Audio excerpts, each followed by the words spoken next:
Japan is not that diverse. That's what people would think. And I think that's true.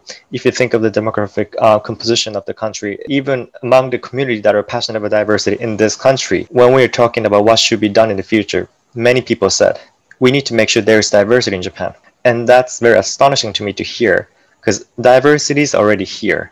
It's not a question of if diversity is here or not. The question it should be if the diversity has been acknowledged, if diversity has been embraced or not in the community. But Japanese public is not asking the question yet.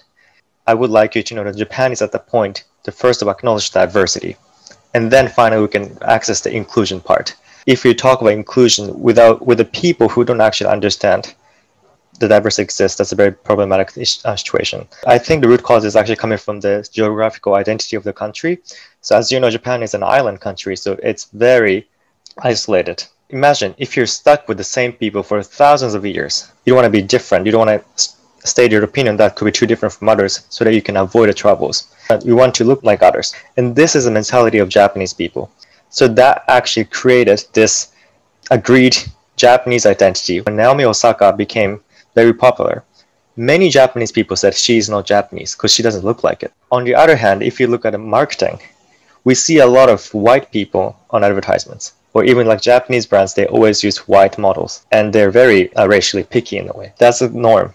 Even the Japanese population, they are unconsciously having such a strong idea of the racism when they're looking at some portfolio on the internet or marketing advertisements. So for us to talk about inclusion, we're still at the point of acknowledging diversity. That's a very important thing to understand. Recently, global Japanese firms such as Uniqlo, they started introducing more models when they're producing their new lines. And they're one of the first actors to promote on diversity. But then they're really challenging how Japanese people define beauty. And that has been very difficult, but then they're slowly transitioning Japanese public, and it's been working. If you're to really implement some strategies to make sure that your marketing plans or advertisement plans would work in Japan, or if you want to make sure that Japan is actually headed towards a pure diversity and inclusion portion, sometimes you might need to challenge the public of the Japanese people. If I'm to market something to the community here, from the foreign perspective, I might want to make sure the Japanese people would actually like my advertisement.